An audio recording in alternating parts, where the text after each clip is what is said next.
Hey, what's up guys? I'm your host Snows for Boot Sequence, and it's computex, so we're getting a lot of news. Roll the intro.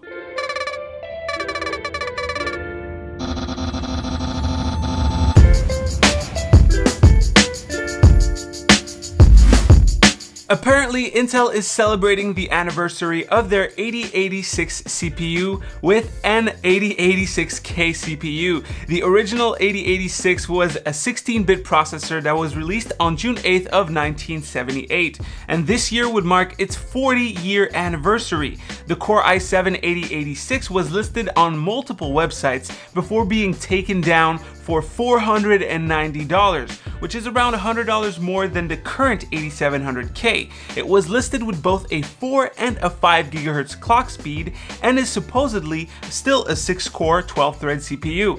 Now there is of course a huge difference between 4 and 5 GHz, and we already know that the current 8700K comes in at 3.7 base and 4.7 with boost. So I'm guessing that this processor, the 8086, will likely have a 4 GHz base with 5 GHz boost. I mean, this CPU is similar to Devil's Canyon, the 4790K in a way. It squeezes extra performance out of an already great CPU. Intel might be pushing this one out in case AMD has something up their sleeve for computex this year. Remember, we still have not seen a 2800X, and we might never see one. Moving on, we have Asus, which is going all out. The Asus ROG phone is here. It's a gaming phone with a 6-inch OLED display at 90 Hz in 18:9. The screen has incredible color accuracy and has hand-picked Snapdragon 845 CPUs with an Adreno 630 GPU. The most important thing is that it still has a headphone jack. You can activate something called X mode, which will boost performance of the phone by just squeezing it. The UI will change to let you know that you're in X mode. It has so many accessories like a gamepad, a dock to hook it up to your PC, and more. The dock means that you can play games like PUBG or the upcoming Fortnite Mobile on it with your keyboard and mouse very easily. Did I mention you can buy a fan accessory to help with the exhaust of hot air? What do you think of all the accessories though? Sure, it's cool, but wouldn't it become a lot to bring all of that with you, like the fan and the gamepad and all these things? Then we also have Asus in PC peripherals. Let's start with their new CPU cooler. Here they announced two models, the Ryujin and the Ryu-O. The Ryujin, which is the higher end model, will come in both 240mm and 360mm for the radiator, and it fixes a very simple problem that most all-in-one coolers have. This problem being that there is no airflow where the VRMs sit. Well, Asus thought of that and they decided to put a 60mm fan above the pump that will push air towards the motherboard and channel it to the VRM.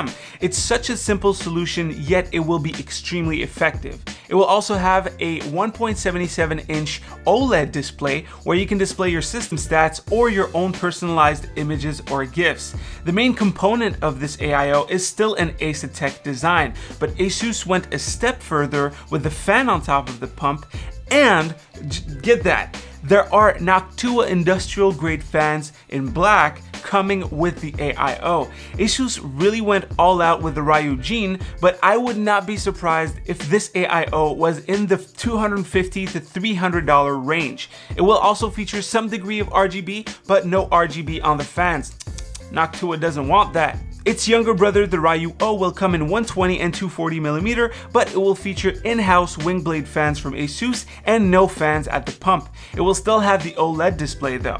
I'm definitely pumped to see how the Ryujin will perform in thermals when all the tech reviewers get their hands on it and do thermal testing. Moving on to another Asus first, a case, or cases I should say. The two new cases from Asus are fairly different. The ROG Strix gaming chassis is an aluminum and tempered glass case that screams ROG. You get pretty much everything you expect from a case in 2018. Ample space for water cooling, addressable RGB lighting, a swappable front panel, a USB Type-C, quick charge 3.0, some magnetic dust filters, and a vertical GPU mount. It also has some new stuff like a pair of woven handles at the top. Its counterpart, the Tough Gaming GT 501, a lot of 500 these days, is a bit different and looks a little bit like the Cooler Master Master Case. It's all steel construction compared to aluminum on the gaming Strix, except maybe for the front corner where the I/O is. There is no RGB included with this one, but they allow a lot of RGB space, meaning like you have channels to route all of your strips.